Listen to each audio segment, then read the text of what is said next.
ولجميع المسلمين والمسلمات والمؤمنين والمسلمين والمؤمنات حسن بصري سرجنا بلدي وقتي ودشن وقاتي عبدالله سريش محمد كلمة سمعنا على الذين الشيخ وما شهدنا من المنجرين والشيخ من الشهر على المسكين والمنجرين والشيخ من ذلك من المنجرين ذلك الشيخ المعلم الذي قال لنا أن الله كلمة الشهر الرحمة والمغفرة ويعيد علينا وعلى أزواجنا وذرياتنا بركات وأنوار مسرارهم وأعوذ بنا بخصوص ورحمة سيد النبي وآل النبي بشركة الفاتحة أعوذ بالله من الشيطان يا رب يا مستعين صلى الله عليه وسلم وإلى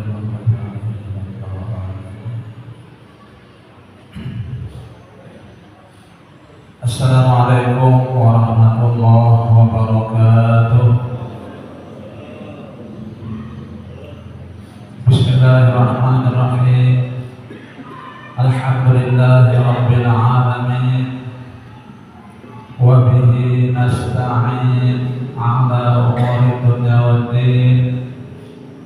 Wassalatu wassalamu ala asyrafil anbiya'i wal mursalin Sayyidina wa maulana Muhammadin wa ala alihi wa ashabihi ajma'in. Subhanaka la ilma lana illa ma 'allamtana innaka antal alimul hakim wa tub 'alaina innaka antat tawwabur rahim wa la hawla wa la quwwata illa billahil 'aliyyil 'azim. Rabbi shrah li sadri wa yassir li amri wahlul 'uqdatam min lisani yafqahu qawli, amma ba'du. Hadirin jemaah salat maghrib Masjid Al-Jihad yang dimuliakan Allah. Pertama-tama terlebih dahulu marilah kita sama-sama mengucapkan puji dan syukur kita kehadirat Allah Subhanahu wa taala karena dengan limpahan rahmat, karunia, taufik dan hidayahnya juara sehingga kita kembali pada malam hari ini kita dapat melanjutkan kajian kita tentang ilmu fikih kitab Sabilul Muhtadin yang insyaallah malam ini kita akan membahas hal-hal yang diharapkan di dalam haji dan umrah. Salawat serta salam semoga senantiasa terlimpahkan kepada junjungan kita Nabi Muhammad SAW, pada keluarga beliau, sahabat, kerabat, zuriat, bahkan pengikut-pengikut beliau ila yaumil qiyamah. Dan marilah kita pula sama-sama memperbaharui atau berniat i'tikaf dengan niat nawaitu an a'takifa fi hadzal masjid sunnatan lillahi ta'ala. Sengaja saya beriktikaf di dalam masjid ini sunat atasku karena Allah Ta'ala.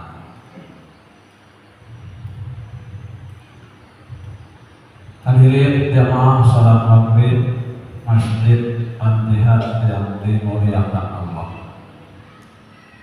Baik, kita akan melanjutkan membahas tentang hal-hal yang diharapkan di dalam haji dan umrah. Kemarin itu ada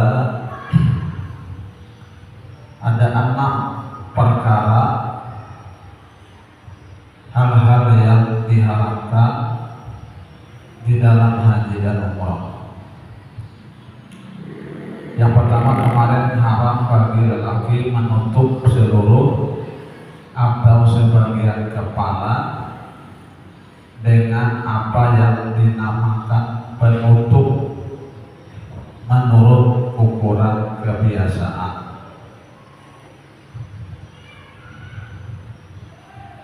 Kemudian malam ini kita lanjutkan. Qala al-mu'allif rahimahullahu ta'ala wa nafa'ana bihi wa bi'ulumihi fid dharain amin.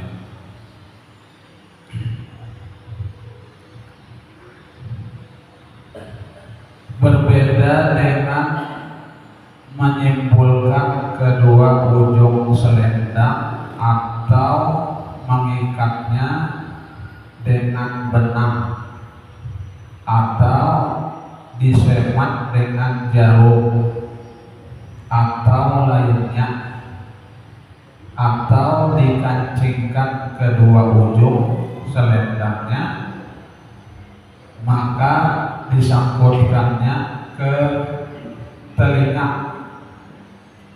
sekalipun kancing itu jarang, maka semua itu haram, ya, maka semua itu haram. Lagi kena fidyah, denda gitu.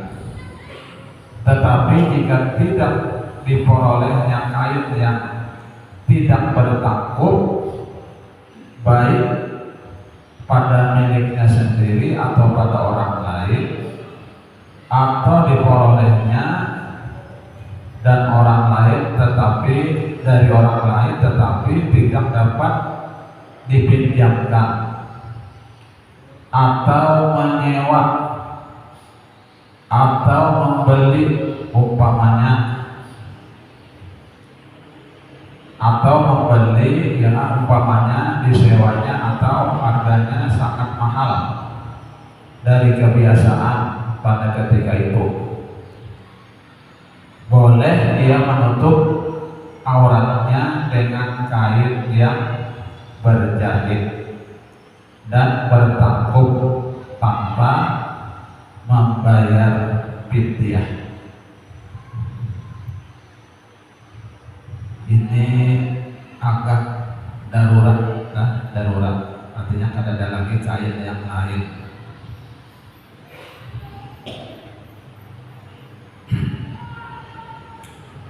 Tetapi kalau diberi orang kain yang tidak berjahit, tidaklah wajib baginya menerimanya karena nyata tomaknya, ya, nyata tomaknya, bagus gitu. Boleh memakai kain yang berjahit dan bertangkup melebihi dari menutup aurat karena hajat memelihara diri, kepanasan, ya, atau kedinginan, tetapi wajib membayar fidyah. Maka dipahami dari yang diterangkan di atas, jika tidak diperolehnya kain, hanya ada celana saja. Jika tidak diperolehnya kain, ya, hanya ada celana saja, boleh memakainya. Tetapi kebolehan itu kalau didapat tambahannya yang dapat menutup aurat atau akan mengurangi harganya kalau dibelah untuk dijadikan kain, atau harganya tidak berkurang namun tidak ada kain untuk menutup auratnya selama membuka jahitannya. Dan kalau tidak akan terjadi seperti yang diterangkan di atas, wajiblah membuka jahitannya dengan syarat jika mampu menjual celana dan membeli kain yang tidak berjahit dengan seharga celana itu. Wajiblah ia mengerjakan yang seperti itu dengan syarat jika kelihatan aurat di hadapan orang yang haram melihat aurat dikala menjualnya, dan kalau tidak seperti itu maka tidaklah wajib memperbuat yang seperti itu. Boleh memakai sandal dan kaos dengan syarat kalau tidak menutup semua anak jari kakinya. Boleh memakai sandal atau kaos dengan syarat kalau tidak menutup semua anak jari kakinya, dan boleh memakai sepatu karena tidak ada sandal. Boleh memakai sepatu karena tidak ada sandal dengan syarat kalau dipotongnya apa yang ada di bawah mata kakinya, dipotong ya sepatu ini, sekalipun harganya berkurang karena disuruh memotongnya. Jadi supaya apa? Jari-jari batu sedikit kelihatan, karena kada boleh tertutup.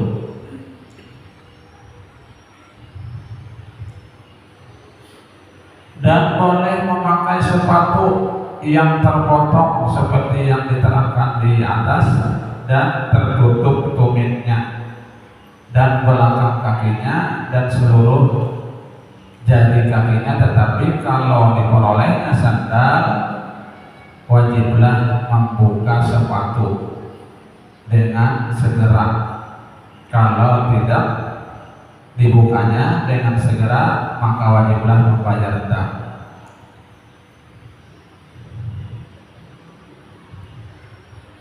Nah, jadi memakai sepatu itu memang dibolehkan kalau tidak ada sandal. Tetapi kalau ada sandal, ya lebih baik pakai sandal, karena sepatu itu menutup anak jari-jari kaki, ya, menutup kaki-kaki dari itu yang tidak boleh tertutup, ya, jari-jari kaki. Tetapi sepatu yang terpotong menutup tumitnya dan seluruh jari kakinya boleh memakainya sekalipun ada sandal karena dikiaskan dengan sandal, dan tidaklah mengapa tertutup belakang kakinya karena perlu melekatkan pada kakinya. Haram bagi wanita sekalipun budak menutup muka itu haram bagi wanita, seperti penutup yang dibicarakan pada penutup kepala bagi lelaki. Hikmah menyuruh perempuan membuka mukanya karena kebiasaannya kebanyakan wanita menutup mukanya, maka diperintah membuka agar menyalahi adatnya pada waktu berihram, agar hatinya ingat karena adanya perubahan adat. Dikiaskan dengan lelaki membuka kepala dan mengubah pakaiannya. Wajib bagi perempuan menutup kepala dan menutup sedikit bagian mukanya, sekedar menyempurnakan tutupan kepala, baik perempuan itu merdeka atau budak. Inilah yang dikuatkan oleh Syekh Ibnu Hajar di dalam kitab Tuhfah. Namun Syekh Khatib Syarbaini di dalam kitab Mughni dan Syekh Ramli di dalam kitab Nihayah, maka wajib menutup seperti yang diterangkan di atas bagi perempuan yang merdeka saja. Ya, ini ujar Syekh Ibnu Hajar, ya, Syekh Khatib Syarbaini, Syekh Ramli, ya, itu hanya wajib menutup kepala tadi bagi perempuan yang merdeka saja, model saja.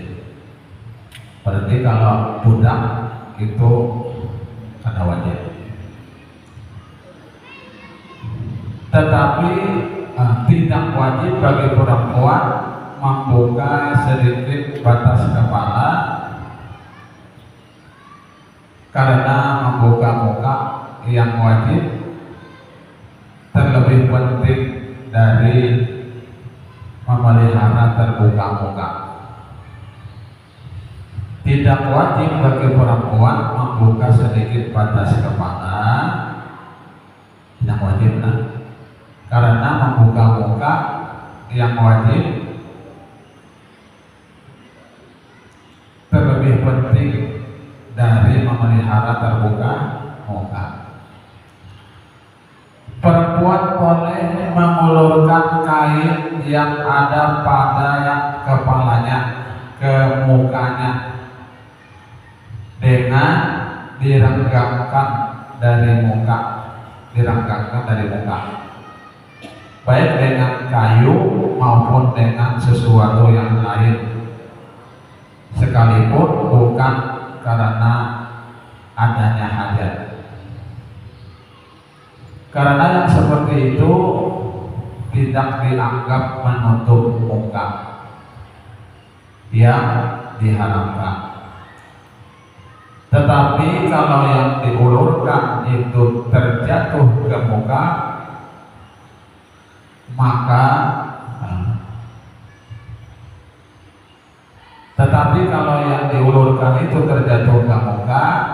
dan menyentuh muka tanpa dengan keinginan sendiri, maka hendaklah segera mengangkatnya, ya, mengangkatnya.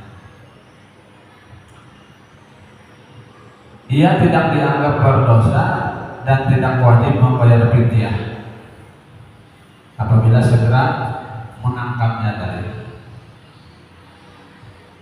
Tetapi jika disengaja menggugurkannya ke muka atau sengaja menanggalkannya,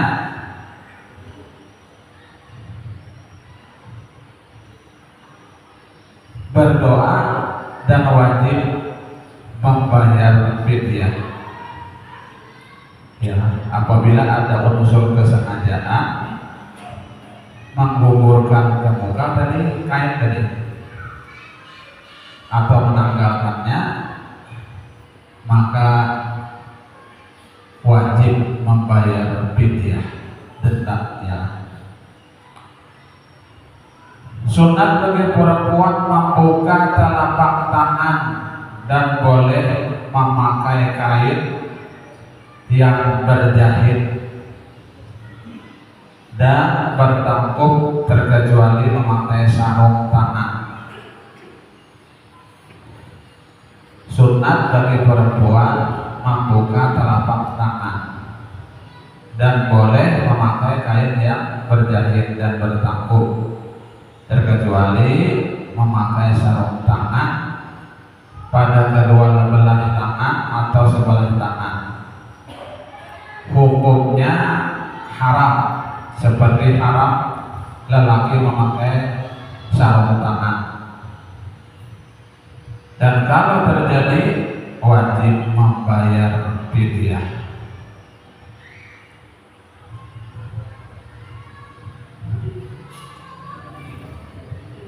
Sarung tangan Kapas yang dimasukkan, yang dimaksud ya, ialah sarung yang menutup seluruh jari dan telapak tangan. Sarung yang menutup seluruh jari dan telapak tangan yang dibikin dari kain yang diisi dengan kapas dan panjangnya sampai ke ruas pergelangan tangan ya, agar terpelihara dari kedinginan seperti yang dipakai orang di negeri yang beriklim dingin. Yang dimaksud dengan sarung tangan di sini adalah sejenis sarung tangan, baik yang diisi dengan kapas maupun tidak. Perempuan boleh menutup tangannya dengan sesuatu yang lain, dan sarung tangan seperti ditutup dengan lengan bajunya atau dengan kain pembalut, sekalipun bukan karena hajat. Kalau lelaki membalut tangannya dan kakinya dengan pembalut, tidaklah berdosa, terkecuali jika ujungnya dilipat atau diikat atau dijahit. Tidak boleh orang yang banci menutup muka dan kepalanya dalam ihram, dan kalau ditutupnya wajib membayar fidyah karena diyakinkan haramnya.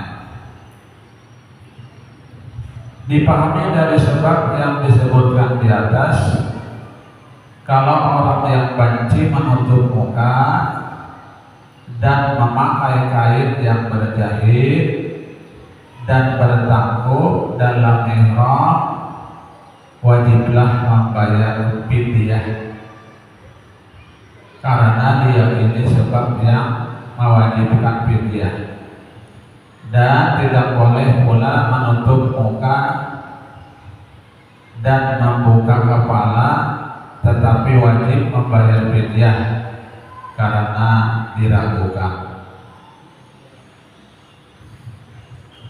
Kalau orang yang banci menutup kepalanya tetapi kemudian ternyata bahwa dirinya lelaki, atau menutup mukanya ternyata yang perempuan, maka apakah wajib membayar fidyah?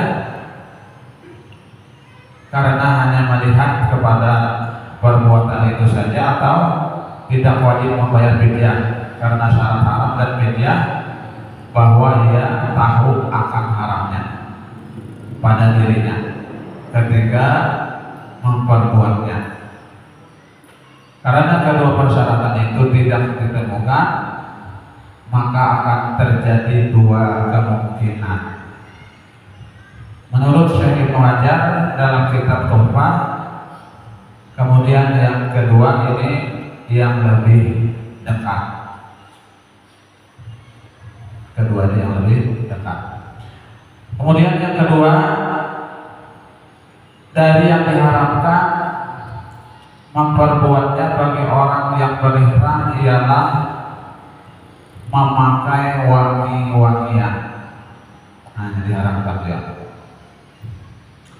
Ketika sedang berihram, ya kan, baik ihram haji ataupun ihram umrah, tidak boleh memakai wangi-wangian. Diharapkan ya kan, memperbuat bagi orang yang berihram ialah memakai wangi-wangian, baik lelaki ataupun perempuan sama. Diharapkan bagi lelaki dan perempuan sekalipun dia tidak mempunyai indera penciuman,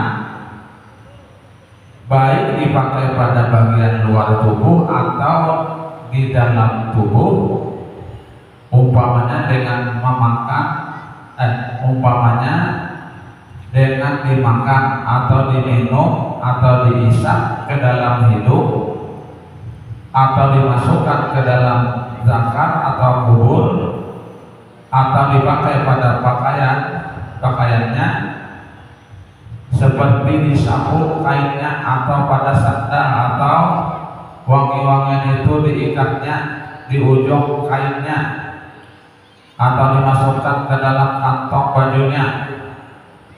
Karena hal ini dilarang oleh Nabi Shallallahu Alaihi Wasallam. Bagi orang yang berihram memakai wangian-wangian di kainnya dan dihiaskan dengan tubuh. Jadi kada boleh sama sekali orang yang sedang berihram itu memakai wangi-wangian. Yang dimaksudkan dengan wangi-wangian di sini ialah benda yang kebiasaannya dimaksudkan menikmati baunya seperti kasturi, ambar, kapur barus, garuk, cendana, air mawar, melati, dan semua macam wangi-wangian yang harum. Sari bunga yang dimasukkan ke golongan bunga-bungaan seperti yang disebutkan di atas, sehingga minyak itu berbau harum. Tetapi kalau biji minyak diusap dengan yang disebutkan di atas kemudian keluar minyaknya, tidaklah haram memakai minyak itu dan tidak wajib membayar fidyah. Sedang benda yang bukan dimaksudkan untuk dijadikan harum-haruman tetapi baunya untuk dijadikan obat atau akan dimakan dikala tidaklah haram. Tidaklah haram. Benda yang bukan dimaksudkan untuk dijadikan harum-haruman tetapi baunya untuk dijadikan obat atau akan dimakan, tidaklah haram memakainya dan memakannya sekalipun berbau harum seperti apel, jahe, pala, cengkeh, mustaki, dan semua biji-bijian dan bunga-bungaan dan ragi-ragian yang berbau harum, karena dimaksudkan untuk dijadikan obat atau menambah lezat makanan saja.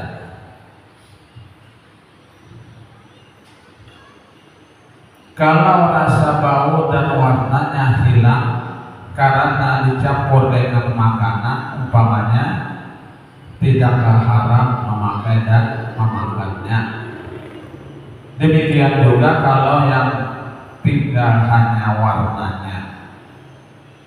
Berbeda kalau tinggal rasa atau baunya yang dapat jelas tercium atau dapat diketahui dengan seksama tetapi berubah menjadi suci karena dipercikan air ke atasnya,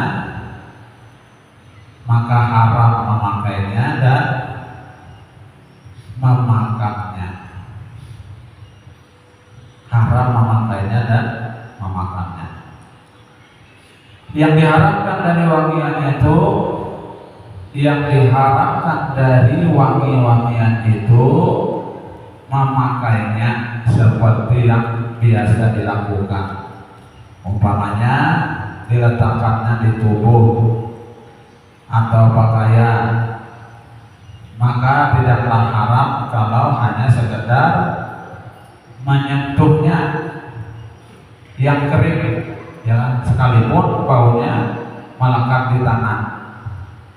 Tetapi kalau lekat bandanya diharapkan, maka wajib membayar fidyah.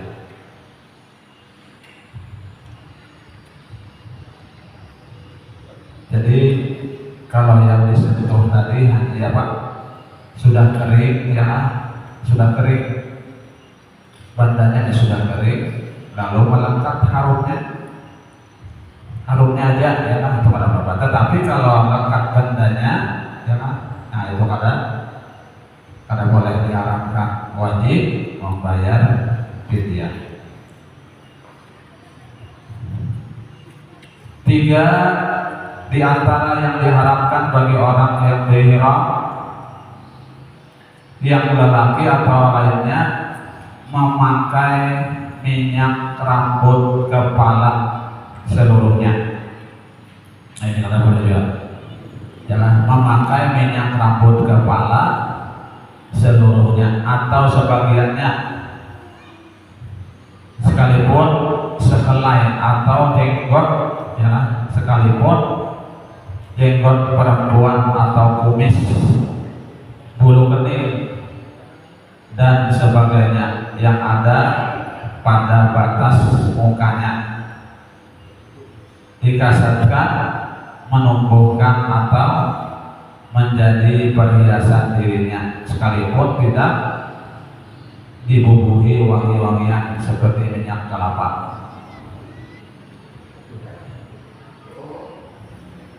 minyak zaitun dan minyak lilin yang dipanaskan, minyak lemak sapi ya, minyak lemak sapi dan minyak biji-bijian. Tetapi tidak diharapkan susu, sekalipun berasal dari minyak. Hikmah diharapkan memakai minyak dan wangi-wangian karena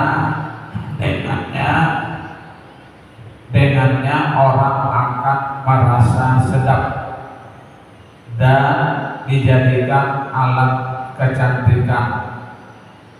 Yang seperti itu tidak layak bagi orang yang berihram yang rambutnya kusut, masai dan berdebu, seperti yang diperintahkan Rasulullah SAW dalam sabda beliau, al-muhrimu ash'atun aghbarun.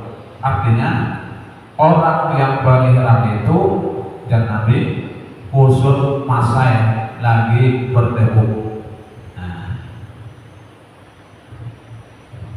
tidak haram memakai minyak pada kepala yang botak. Tidak haram memakai minyak pada kepala yang botak. Artinya kada berambut lagi. Nah, kira sampai sini dulu yang dapat kami sampaikan. Mudah-mudahan ada manfaatnya dan mudah-mudahan SWT mengampuni segala dosa-dosa kita, dosa orang tua kita, keluarga kita, guru-guru kita, dan tanpa kaum muslimin dan muslimat. Dan mudah-mudahan lagi Allah SWT mengabulkan segala hajat-hajat kita, baik hajat dunia ataupun hajat akhirat. Dan mudah-mudahan Allah SWT mewakilkan kita dalam keadaan husnul khatimah, husnul khatimah, husnul khatimah. Amin, amin ya rabbal alamin. Subhanallah wa bihamdika, asyhadu an la ilaha illa anta, astaghfiruka wa atubu ilaik. Assalamualaikum warahmatullahi wabarakatuh.